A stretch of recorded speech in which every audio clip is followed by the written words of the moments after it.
Before the skyscrapers, before the yachts, before the world watched their every move, there were just vast stretches of desert. And under that desert, oil. Enough of it to mint billionaires out of bloodlines, to turn Gulf royalty into global players. This is the story of Arab wealth. The kind passed down in silence. The kind that doesn't announce itself, but arrives with gold-trimmed jets, sovereign funds, and palaces you've never seen because no one's allowed to film inside. You know their cities: Dubai, Riyadh, Doha. You've seen the headlines. But this is what life really looks like at the top. Welcome to the world of crazy rich Arabs. Hit that subscribe button if you love true stories that feel richer than fiction. And tap like if private islands, royal bloodlines, and billion-dollar power moves are your kind of cinema. Mohammed bin Zayed isn't flashy. He doesn't need to be. As ruler of Abu Dhabi, his personal net worth hovers around $30 billion. But behind that number, the Abu Dhabi Investment Authority, one of the world's largest sovereign wealth funds, worth nearly $1 trillion. That's more money than most countries manage. And he directs it with military precision. He's got palaces in Abu Dhabi, private jets at his command, and Rabdan, a stealthy luxury yacht that looks more like a floating intelligence agency than a party boat. Under his rule, the UAE brokered international peace deals, launched a Mars probe, and bought enough foreign assets to quietly own major infrastructure from London to Africa. He doesn't throw money. He moves chess pieces, silently, globally, efficiently. Where he is precision, Sheikh Mohammed of Dubai is spectacle. The man behind modern Dubai. His vision turned a patch of desert into a playground of mega projects. Burj Khalifa, his. Palm Jumeirah, also his. The world's largest mall, an indoor ski slope, and artificial islands shaped like countries, all from his ambition. His net worth, over $14 billion, but his reach goes far beyond bank accounts. He owns Godolphin, the most powerful horse racing stable on Earth. His palaces are palatial even by royal standards, and he travels with a sense of destiny, because he isn't just building cities, he's building a legacy.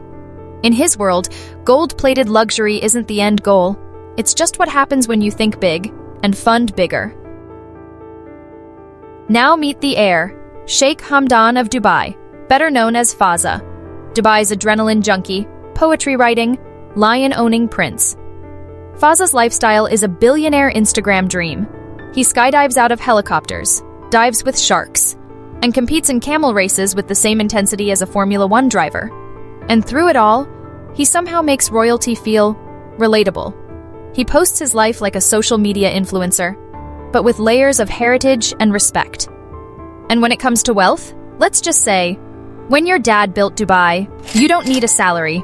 His pets fly private, his friends are sheiks and celebrities, and his favorite flex?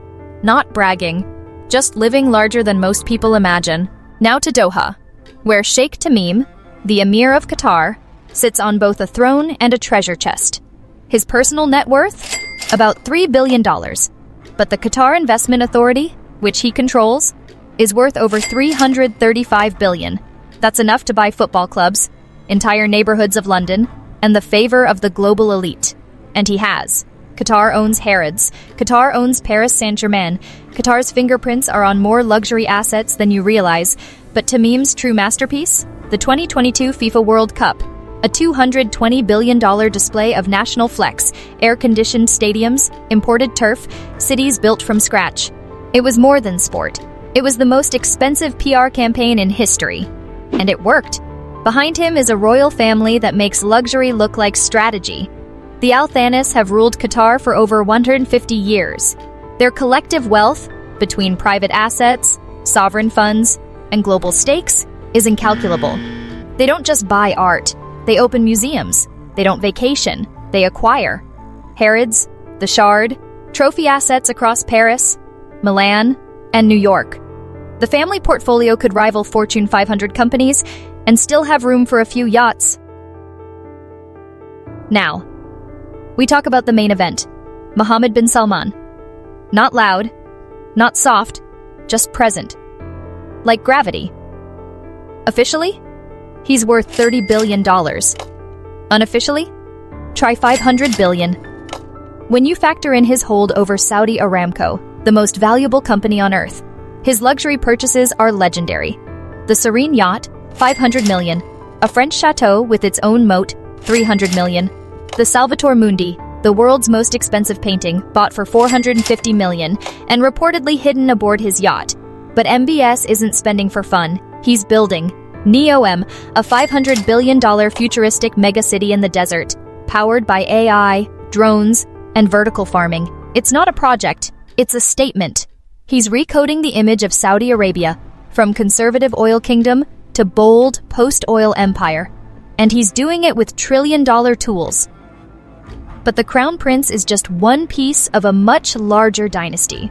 The House of Saud is arguably the richest royal family in the world, with over 15,000 members and a collective fortune estimated at $1.4 trillion.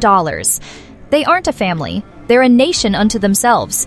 They control Aramco. They control holy sites. They own properties, companies, and influence around the world.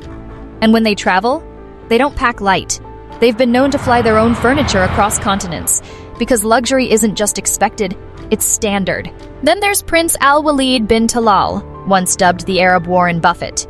At his peak, over $20 billion, early stakes in Apple, Twitter, Citigroup, and Disney. His Boeing 747, retrofitted with golden interiors and a throne. His art collection rivaled private museums until 2017, when he was detained in Riyadh's Ritz-Carlton during an anti-corruption sweep. He walked out quieter, but he's still in the game. He represents the shift from independent billionaires to royal-aligned capital, a reminder that in the Gulf, wealth and power are never too far apart. And finally, Rashed Belhasa, known as Money Kicks. He's the son of a Dubai construction tycoon. His sneaker closet, bigger than most living rooms. His mansion includes a personal zoo, and his pets, tigers, lions, and exotic birds, all featured regularly in viral videos. He collabs with rappers, boxers, and influencers. He's not old money, but he's been raised in it, and with millions watching every flex, he's a symbol of how Gulf wealth is now global content. If this world of palaces, power, and generational wealth pulled back the curtain for you, go ahead and like, subscribe, and drop a comment below. Tell me which of these royals shocked you the most, or which one you'd switch lives with for a day. Because in this part of the world, luxury isn't lifestyle, it's inheritance.